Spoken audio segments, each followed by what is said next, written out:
Alienware M16 é um dos notebooks mais potentes do mercado. Esse sempre foi o foco da linha M, que traz muita especificação e um corpo robusto para aguentar o tranco. Ele chegou já no nível mais alto que modelos anteriores, com o Intel i9 ao invés do i7 e uma RTX da última geração. Será que ele consegue aprimorar em todos os pontos que a linha precisava? Bora descobrir! Só lembrando que terão links lá na descrição caso você se interesse por eles. E roda a vinheta!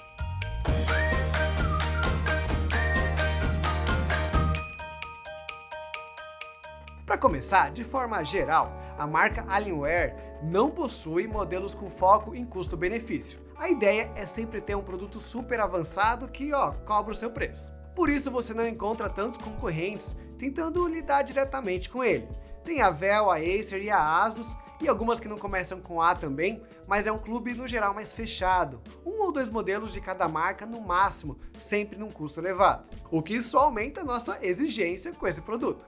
Tem que ser bom em todos os aspectos, e o primeiro que vamos falar é a tela. A moda nas últimas gerações tem sido telas com proporções de 16:10, um tequinho mais largo que de costume. Esse é o caso do M16, que tem essa tela de 16 polegadas de resolução Quad HD Plus. São 2560 por 1600 pixels, atingindo densidade maior que uma tela 4K de 27 polegadas. A definição é ótima, assim como todas as outras especificações. No teste de cores, ele atingiu 99% do espectro de cores DCI-P3, com ampla gama e compatibilidade com HDR e G-Sync. E se a gente separasse a tela como monitor avulso, já seria um baita de um produto avançado, mas calma que tem um notebook ainda.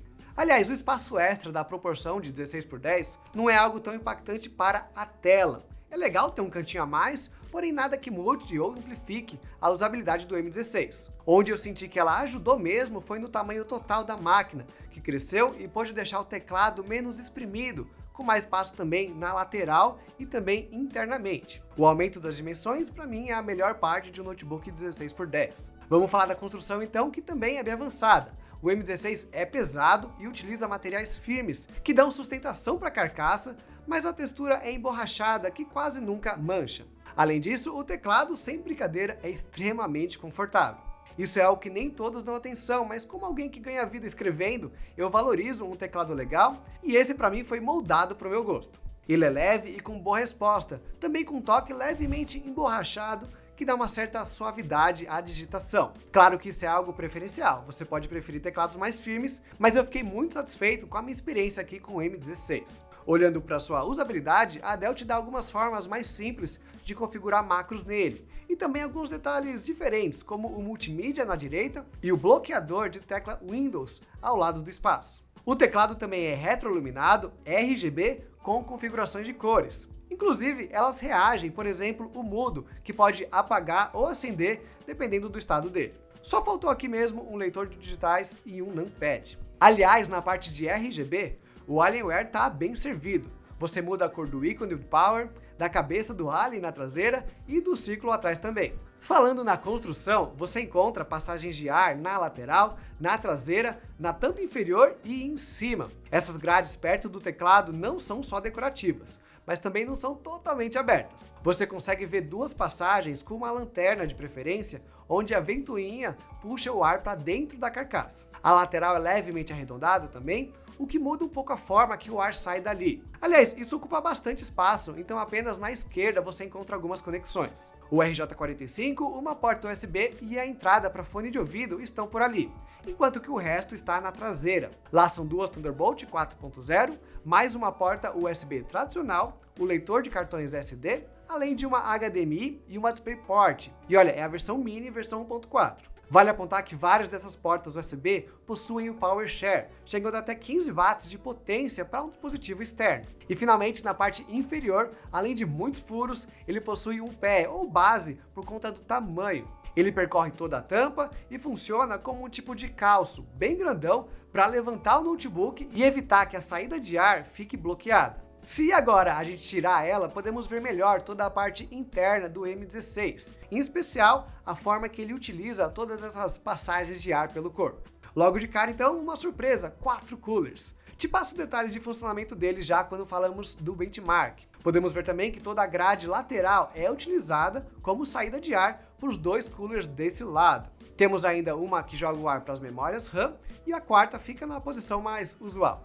Não temos dissipadores expostos aqui embaixo, eles estão todos na parte de cima, escondidos, como vocês podem ver nessa foto. Isso pode complicar um pouco a vida de quem precisa reaplicar a pasta térmica, porque precisa ser aqui em cima mesmo. Apesar de que a montagem também não foi super difícil, não tem nada muito travado aqui, só demanda o tempo de tirar e colocar depois todos os parafusos. Voltando para a parte de baixo, são dois espaços para a memória RAM, preenchidos nessa versão com 16 GB cada, 32 no total. Essa é a configuração para o M16 com placa de vídeo RTX 4070. Você pode escolher entre ela e a RTX 4060, que possui 16 GB de RAM. Ambas possuem o processador i9 13900HX. A placa de vídeo e a RAM é a única diferença entre as duas versões do M16, sem escolha de processador dessa vez. O modelo mais avançado está em média R$ 2.300 mais caro. Não é uma distância tão grande assim. Já já a gente entra nos detalhes da performance da placa de vídeo, mas vale sim a pena você optar direto por essa versão aqui, com a RTX 4070. E ainda na parte de baixo encontramos várias opções de expansão de memória. O M16, independente da versão, vem com 1 TB instalado de SSD NVMe.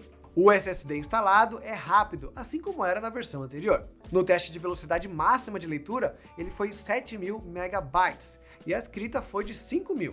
Para os gamers isso é algo ótimo, mas para quem pensa no Note para trabalho é melhor ainda. Você abre mais rápido os seus projetos e consegue salvá-los mais rápido também.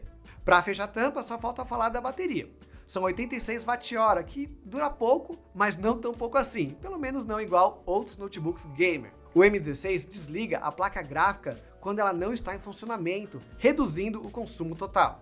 Eu trabalhei bastante com o M16, até porque eu gostei muito do teclado, e eu consegui 4 horas e meia de uso. Isso contempla um navegador com várias abas abertas, mensageiro e o Notion. No geral, você precisa de uma carga durante o dia de trabalho.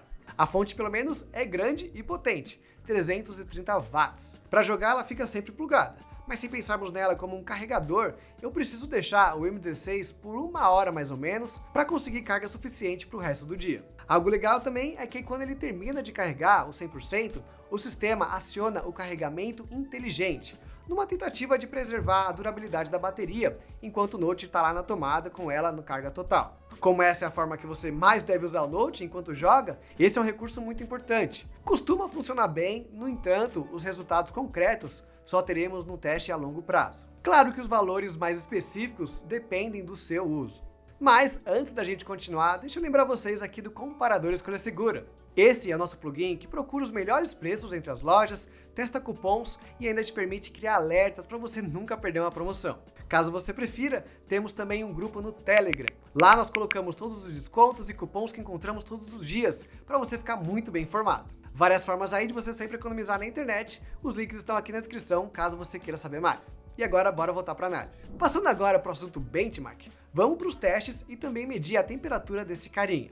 Primeiro, deixa eu te falar dos testes de processador, o 13900HX com o Cinebench, que eu descobri alguns fatos interessantes. No modo que você deve usar com mais frequência, o balanceado, eu consegui a pontuação total de 24.000 pontos e no modo silencioso, algo em torno de 20 a 15.000 pontos. Ambas são pontuações bem altas que você não vê em qualquer notebook. As temperaturas no modo balanceado costumam começar em 50 graus e sobem até 75 ou 80 no teste de 10 minutos. Só que o mais interessante acontece quando ativamos o verdadeiro modo de alto desempenho na tecla F1.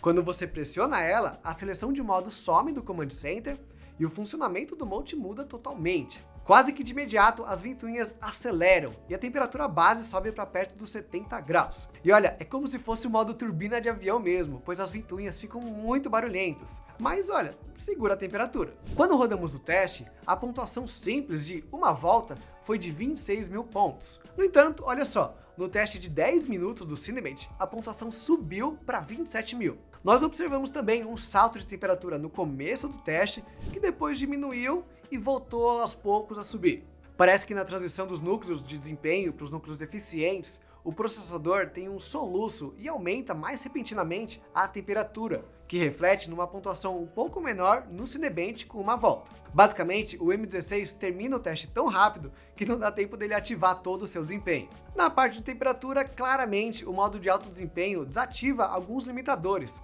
pois o processador fica ali travado quase em 100 graus Celsius nos 10 minutos do teste. Quando a demanda do hardware é baixa, apenas 2 ventoinhas ficam funcionando, e à medida que a temperatura interna vai aumentando, as outras 2 começam a funcionar também. No entanto, se aumentarmos o período para 30 minutos, ou então 1 hora de teste, aí sim o corpo começa a esquentar bem, naquele ponto que fica desconfortável no colo. Como o teclado está deslocado um pouco para baixo, ele não fica tão quente imediatamente. Mas a parte de cima, sim, especialmente no centro dela, e eventualmente até as teclas ficam mornas. Mas olha, esse é apenas o teste do processador. O M16 inclusive desliga a placa de vídeo, como eu já comentei, quando ela não está sendo utilizada. Ele fica dependendo apenas da placa integrada para fazer o básico. Isso não significa que esse é um teste não representativo, pois essa é uma situação parecida com o que editores e programadores, por exemplo, podem ver no dia a dia. Geralmente a placa gráfica só é solicitada em alguns momentos, então na maior parte do seu trabalho, apenas o uso do processador ficará alto. Para jogar isso muda um pouco, e deixa eu explicar isso aqui com o Alan Wake 2. Esse é um título que depende muito mais da placa de vídeo do que do processador. O uso bate 100% da GPU, enquanto que a CPU fica ali 8, 10, mal chega em 12%. Em termos de taxa de quadros por segundo, o Alienware conseguiu chegar em 61 quadros no preset médio, com o DLSS ligado, ou metade disso com ele desligado. Mas essa não é a configuração padrão. Nela você consegue um desempenho melhor com 90 quadros por segundo, com o modo de alto desempenho ligado, ou então 92 quadros com ele desligado. Pois é, nesse caso o modo não ajuda, pois o que ele faz mesmo é uma espécie de overclock da CPU, mas como ela não é tão utilizada, fica no empate técnico nos dois modos. O que muda é a temperatura, pois as ventoinhas não trabalham o todo o tempo na velocidade máxima. Elas ficam reagindo aos aumentos de temperatura, então os totais podem subir a curto prazo. Ainda assim, foram bons resultados no Alan Wake 2. No Cyberpunk, então, a expectativa é um pouco melhor. Inclusive, por ser um pouquinho mais leve, deu para explorar algumas opções de DLSS. Se pegarmos o mesmo preset médio do Alan Wake 2, a média aqui foi bem maior, 120 quadros por segundo, com CPU e GPU menos quentes. Deu para experimentar então o Ray Tracing, onde o preset baixo alcança 90 quadros por segundo.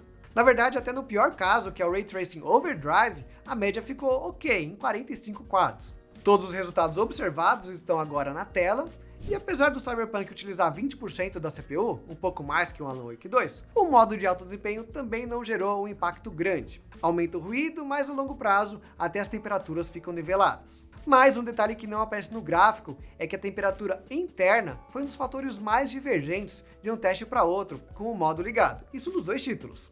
Nele, quase sempre, o sistema segurava esses 80 e poucos graus da CPU. Mas, em algumas situações, sem muita razão, ele saltava para 90, 100, até 105 graus eu cheguei a ver.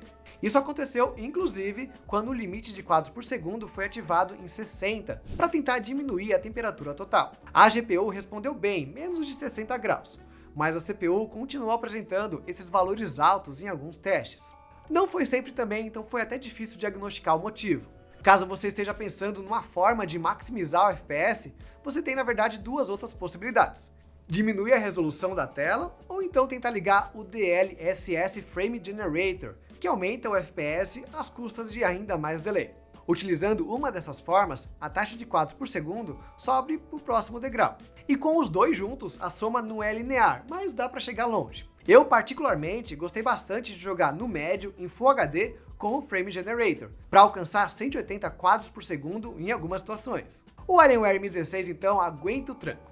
Ele combina alto desempenho, construção premium e a melhor temperatura, muito melhor do que já vimos no passado. Ainda esquenta, claro, mas as zonas quentes ficam longe dos seus dedos. Existem alguns pontos negativos, por exemplo, eu confesso que eu não me senti muito confortável vendo a CPU bater mais de 100 graus. O modo de alto desempenho também ajudou menos do que eu esperava, sem contar detalhes menores, como o fato dele não ter o numpad. Ainda assim, são mais pontos positivos do que negativos. É uma evolução boa para a linha. Não vai substituir um PC, mas esse não é o objetivo. Ele quer ser um notebook ainda, que oferece uma das configurações mais potentes do mercado. São poucos concorrentes também e todos na mesma faixa de preço. Então não tem jeito, você acaba gastando bastante para chegar nesse nível. Mas e aí, vocês acharam o que do M16? Gostaram ou não? Me contem nos comentários e não se esqueçam de deixar o like, de se inscrever e de voltar aqui mais vezes. Até a próxima!